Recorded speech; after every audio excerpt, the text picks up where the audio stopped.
the last talk, we discussed about the characteristic and function of mindfulness. Okay, so before we go on to discuss about the manifestation of mindfulness, so for the benefit of those who were not here in the last talk, so we'll just briefly recap what we have said. Mm. So as for the characteristic of mindfulness, so it's given as apilapana, that means characteristic of um, not floating. Okay? So mindfulness is the awareness that does not float about superficially on the surface of the object. So every time when you experience an object with mindfulness, okay, so mindfulness will cause the mind to sink deeply into the object. It does not float, it causes it to sink deeply into the object. Right? Establish the mind firmly on the object. Okay? And this allows the mind to experience the object deeply, thoroughly, clearly. Okay? Mm. So in short, the characteristic of not floating means that mindfulness is a deep, non-superficial awareness. Okay? So you observe the object deeply, thoroughly, completely.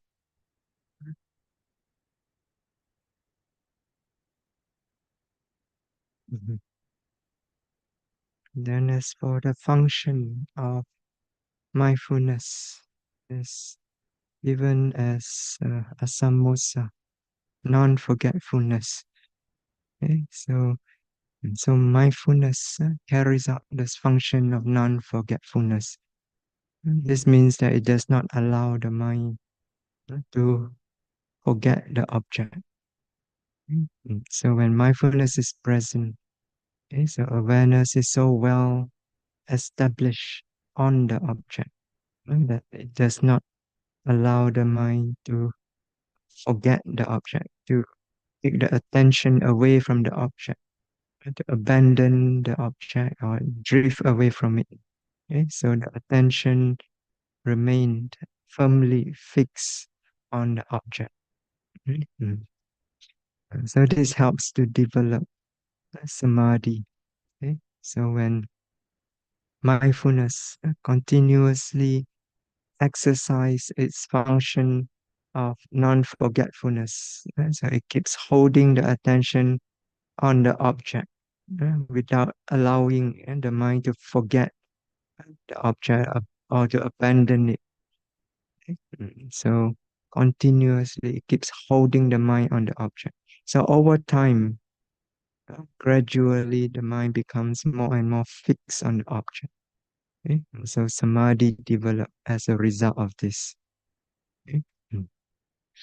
Also due to the function of non-forgetfulness, mindfulness also uh, causes the mind not to forget to note every single object that arise moment to moment to moment. It does not allow the mind to miss even a single noting of a single object. Mm. And also with each object that is noted, due to mindfulness, the mind is able to note the object, each object from beginning to the end without abandoning the object. Okay? So in this way, noting becomes continuous, and over time, samadhi develops. Okay? And and samadhi develops, clear knowledge also develops. Okay, so next we come to the manifestation of mindfulness or the appearance of mindfulness. Right? So that means how does it appear when you observe mindfulness? So you can actually observe mindfulness. When mindfulness is present, you observe it. What is its appearance? Mm, How does it manifest? So the manifestation of mindfulness is given as uh, Visaya Bhimukha Bhava, Pachupatthana. That means it manifests as being face to face with the object. Okay? Mm. So whenever mindfulness is present in the experience of an object, okay, so it appears to be facing the object. And that means facing it directly. Okay? Mm. So it's always turned to face the object. It never turns away from the object. Okay? It's always uh, like confronting the object. Okay? Mm. So due to its function of non-forgetfulness, okay? So it's unable to turn away from the object. Okay? So it keeps looking onto the object. Okay? Moment to moment to moment, it just keeps looking uh, directly at the object. Okay? It's like uh, taking a very long and intense stare at the object. It's like you're staring at the object uh, very deeply, continuously. Okay? Mm. So because of this nature of mindfulness, it's able to explore the object, go into it, explore into it deeper and deeper and deeper. Okay, the longer you stare at the object, that means the longer you continuously uh, note the object carefully. The deeper and deeper you explore into the object, the more you find out about the true nature of the object. So by uh, exerting mindfulness moment to moment, so the mind continuously face the object, continuously like stare at the object, so you can discover more and more about the nature of the object. Okay? So this is much like those huge telescopes that they use in astronomy. Okay, mm, so whenever an astronomer, the scientists that study those celestial objects like the planets, the moons, the stars, the galaxies. So whenever the astronomer wish to study a particular object, let's say you want to study, let's say a star. uh, So so they have to turn the telescope, this very huge telescope, turn it to face the star. Okay? And then just let the telescope stay there and continuously observe, stare into the star. uh, So, so as it's staring into the star, the telescope is actually collecting data uh, about the star. Okay? So the longer it stares, the more data it collects. And then the more data the scientist or the astronomer has in order to analyze and come to understand uh, the star that it is he or she is studying. Okay?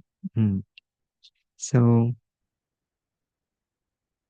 there's this um, very famous image in astronomy. So it's called the Hubble Deep Field image. So it's an image taken by the Hubble telescope, Hubble Space Telescope. Some of you may have heard of this. It's a very famous space telescope. Many of the pictures of the planets, the stars, galaxies that you see on the internet, published by NASA in America. These photos are actually taken using the Hubble Space Telescope. Okay? So this image, the Hubble Deep Field image, was taken when the telescope was first launched. So this telescope was launched, I think, around 1990. Yeah. So, and they spent a lot of money uh, developing, uh, developing it, building it, and then launching it into space. Man spent billions of dollars. Yeah. And after they launch it, immediately they run into trouble, and then they have to spend some more money in order to repair it. So now, after spending all this money, then they are ready to use the telescope. So one of the project leader, uh, so he decided, he told them, let's point this telescope, point it where, point it at, he suggested to point it at the very tiny little space, uh, tiny little area in space. It's a very tiny little area. uh, And apparently there's nothing there. When you look at it, there's nothing there at all. So he suggested, let's point it there. Okay? And, and so when the others heard his suggestion, uh, they were, well, naturally, they were against the idea. So they say this is crazy, because they spend so much money. Now you want to point it to look at an empty space. Yeah. So after spending so much money, they must give result. uh, so if they don't get result, they'll be in trouble, right? But this fella, he's a leader. He insisted. uh, so he said, "Don't worry. If anything happen, and don't get result, I'll resign." Okay. So they pointed the telescope to that tiny little area. Okay. Yeah, for 100 hours, they pointed it. So the telescope was just staring at that tiny space uh, for 100 hours, capturing many, many images. Uh, Then, so after 100 hours, then they process all the images. Okay? And when the images came back, after they processed everything, when the image came back, they were so surprised. And they find that in that small, tiny little space, which seems to be empty, mm, they found there were actually more than 3,000 galaxies. Mm, mm, yeah, yeah, and this actually changed the whole way. The astronomer, the scientists start think about the universe. They used to think that the universe is quite empty. Uh, and space is quite empty. Okay? And they know there were galaxies, but they didn't expect that there could be so many galaxies. Uh, mm. So that changed the whole way they start to think about the universe that we live in. Okay? Mm. And all this came about because the telescope uh, continuously stare at that tiny little space for 100 hours. It keeps looking into it. Okay? His attention never divert away. Okay? So we can discover so much things uh, in what is apparently empty. Okay? Mm. So, and so similarly, so when mindfulness also continuously face the object, continuously stare into the object, without taking its attention away, so it's able to explore deeper and deeper into the object, okay, and discover more and more things about the nature of the object. Okay? So you develop deeper and deeper understanding, clearer and clearer knowledge. Okay?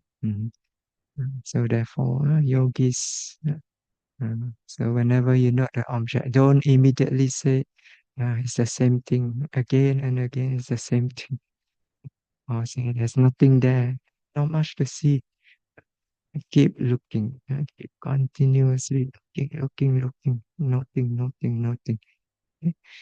So eventually, you continuously note, and when the mindfulness concentration develops, you see more and more things. Okay? So you have to be patient. Mm. So, as we have mentioned in an earlier talk, uh, as you progress through your practice, so the nature of the object that you note uh, does not remain the same. Okay? So when you first started out with your practice, you're noting rising, falling. At first, you think that there's only all this concept of rising, falling. You only have an idea. All you see is this idea of this abdomen with this certain form, certain shape, idea of abdomen, like let's say round like a ball, and it's going up, going down, so sometimes going left, going right, and so on. Okay? So at first you only have this idea or concept uh, of the rising, falling. Okay? As if you keep looking, keep noting continuously, keep the mindfulness face to face with this object, with this rising, with each rising, with each falling. uh, so keep the mindfulness staring into this uh, continuous rising, falling. Okay? So eventually, when the mindfulness and concentration develop, you begin to discern the nature behind the rising and falling. So behind all this form and shape of the abdomen going up, going down, you actually feel the nature, physical nature. Like, as you notice there's tightness, or tension, or pushing. Uh, as it falls, you notice loosening. So, so you begin to notice the physical nature that are present behind the concept. Okay? Mm. So, so this is called Sabhava Lakkhana, a natural characteristic. And this is the nature or natural characteristic of the wind element. Okay? So, uh, as you continue to note on this sensation, tightness, attention, and so on, yeah, when your mind becomes even clearer, then you begin to notice each time when you note tightness or tension or pushing or loosening, you notice also the nature of the mind, noting. uh, so you're not pushing, you notice that pushing, that's the noting of the pushing. Pushing again, another noting of pushing. Again pushing, again another noting of pushing. Mm, mm. Sometimes some yogis discern instead of noting the knowing mind. I say that's pushing and then the mind knowing. Another pushing, another knowing. Okay? So always there's the object and then there's the mind following. The mind is as if like a shadow yeah, following the object. Okay? Every time there's object, there's the mind, the noting or the knowing. Okay? So this also sabhava, the natural characteristic. So you discern the characteristic nature, mental nature, physical nature present uh, with each noting. Okay? So you can only discern this clearly if you exert the mindfulness to note continuously, uh, uh, continuously face to face with the object, moment to moment. Okay? Mm. And then as you keep noting all this nature, mental nature, physical nature continuously, uh, and then uh, uh, after a while you begin to discern that they are not static. They are in a process of change. It's going on continuously. Okay? Mm.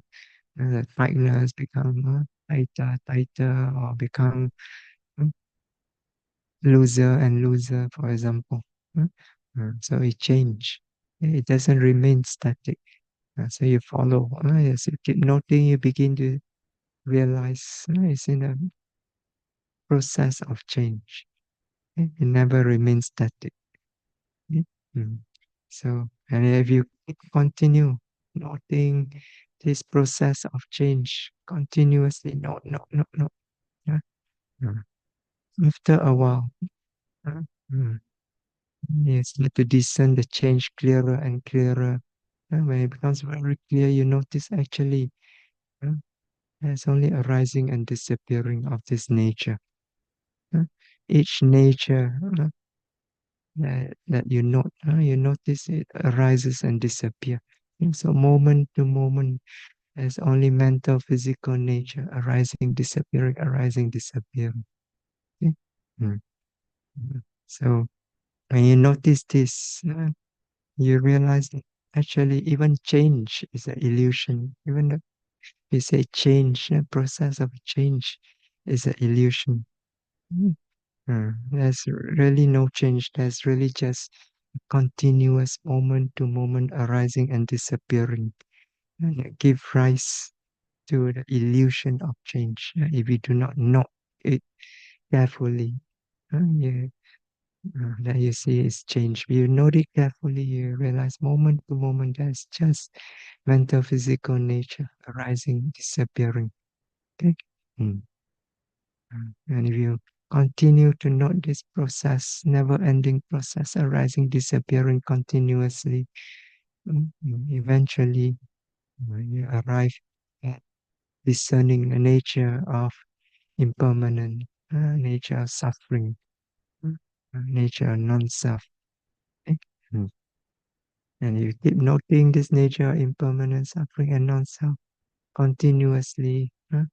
When the wisdom develop, yeah, sufficiently, eventually the mind will even reach beyond this process of conditioning, and arrive at the experience of the nature of the unconditioned. Okay? Mm, yeah. So all this can happen, uh, uh, only if the yogi continuously hold the mind, uh, to note on the object continuously, moment to moment to moment. Yeah? So allow the mindfulness to continuously be face to face with the object, every single moment continuously. Mm. Mm. Now, another manifestation, another appearance of mindfulness is araka, pachupadana. Araka means guarding, right? Guarding or protecting. So mindfulness appears to be guarding or protecting the mind. That means preventing mental defilements from arising in the mind. Mm. So when mindfulness is present, and when this non-forgetful awareness is present in the mind, so no defilements is able to intrude into the mind and defile the mind. Okay? So the mind is protected, protected from these mental defilements. So it remain pure, remain wholesome, undisturbed by these defilements. Okay? So because of this, is able to settle down into the object. Remain calm, relaxed, composed, clear. Okay? So this helps in discerning nature of the object clearly. Okay? Mm, mm. So, so mindfulness is so important for meditation because it offers this protection. Mindfulness offers protection for the mind. Okay? So, mm, so when we meditate, we need to protect our mind from the mental defilements. Okay? Why? Because when we are meditating, we are developing powerful state of concentration. Okay? So therefore, we must ensure that the mind that is concentrated is a pure mind, pure, wholesome mind. Okay? So uh, if there's defilements in the mind and you try to focus the mind, uh, so when your mind becomes focused, it becomes intensified. And if there's defilements in the mind, these defilements will become intensified. Mm. Mm. So, and that can give rise to problem in meditation. Mm. So, for example, you note pain and you note it without mindfulness. You find that the more you note pain, angrier you become. Okay? The mind becomes more and more tense. Okay? So, and then you're trying to focus on the pain, focus. As you focus, anger, the dosa becomes stronger and stronger, more and more intensified. If this goes on at some point, your mind can explode. Mm. So you may become traumatized by the experience. Next time you don't dare to meditate anymore. Mm. Mm. So, mm, yeah, so it's necessary to protect the mind with mindfulness whenever you meditate. So always start your meditation with mindfulness. Okay. So as you note each object moment to moment, make sure that mindfulness is continuously present. Keep the defilements away from the mind, so that when the mind becomes concentrated, it is mindfulness that becomes concentrated, okay? And not the defilements. Okay? Yeah, so mindfulness is needed to protect the mind, not only in vipassana meditation, but also in samatha meditation. Okay? In fact, for samatha meditation, it is even more important, right? To protect the mind with mindfulness. Right? Because in samatha meditation, the concentration has developed is even more intense, okay, than the vipassana concentration.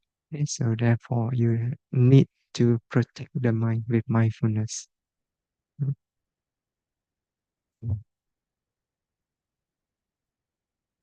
Okay. Then finally, we come to the proximate cause of mindfulness. Okay? So proximate cause means the principal condition that causes mindfulness to arise or that supports it. Okay? Mm. So, uh, and so this proximate cause of mindfulness is given as tirasanya padatthana. Okay? So tirasanya means firm perception. uh, so firm perception of the object. Okay? So perception here is sanya. So sanya, as we uh, mentioned in a previous talk.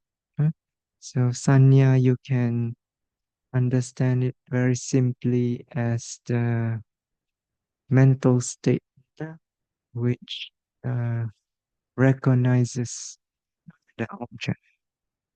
Okay. Mm. So it picks up the object and recognizes it. Okay. Mm. So and this sanya can work at two levels. Can work at the conceptual, uh, everyday level. So in a everyday life, you recognize as you experience various objects, you recognize. You recognize this Buddhiman as Indra, as Varivan, I recognize.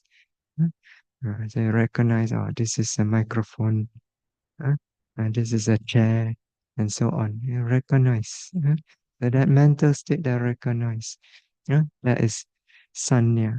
So in everyday life, it works at the conceptual level.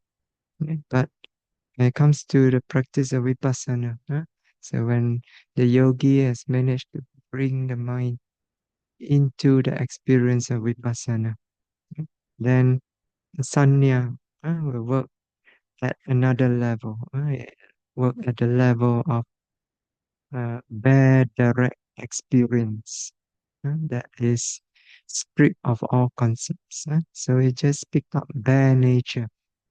Okay? So just bare nature, bare mental or physical nature. So, for example, as we explained just now, in the beginning, when you're not rising, falling, all you, all the mind pick up is just the concept, the abdomen with this form, this shape, going up, going down, and so on. So, so sanya recognize, oh, there is this abdomen, it goes up and down, right? But that is still at a conceptual level. Okay. But as you develop it further later on, it begin to work at a level of um, just the bare nature. So as you keep noting rising, falling continuously, eventually the mind just pick up only bare qualities, physical qualities like pushing, knowing. So So, so at that time, the sanya just pick up this, recognize this quality. Oh, that's pushing, that's pushing, that's pushing, and that's knowing, that's knowing. Huh? So, so at that time, sometimes even the perception of the abdomen disappear. So that means the concept of the abdomen disappear. And that's just a perception of bare nature. Okay? So each moment it picks up only bare nature. So these bare qualities, mental, physical qualities, these are what we call paramata dhamma, the ultimate realities. Yeah? Mm, mm. So sanya, when you practice vipassana meditation, sanya uh, takes note of this quality. Okay? Actually, taking note, when we say we note the object, uh, actually it's not just mindfulness. What is it that take note is actually sanya? Okay. Mindfulness is important because mindfulness is nature. It establishes the mind firmly on the object and it holds the attention there, huh? So that the mind does not forget the object. Yeah. But once mindfulness is able to do this, then it's sanya that picks up the nature. Huh? It takes note of the nature. Yeah. There's tightness, there's stiffness, there's knowing, there's nothing. So it takes note. And it takes note without thinking, without any words. It just recognizes clearly what is there. Okay? So, mm, in order to do so, in order for sanya, there's nothing to be able to pick the n- nature clearly. So, you need to observe very carefully. So, the act of taking note in order to pick up the nature clearly. It gives rise to this careful attention of the object. That may give rise to mindfulness. So, so that firm perception of the object, that careful noting of the object. give rise to this very careful attention, this mindfulness. Okay? So he said the proximate cause of mindfulness is this firm perception, firm noting of the object. uh, mm. So the more carefully you note the object, uh, uh, the more carefully you have to observe the object, the stronger the mindfulness is.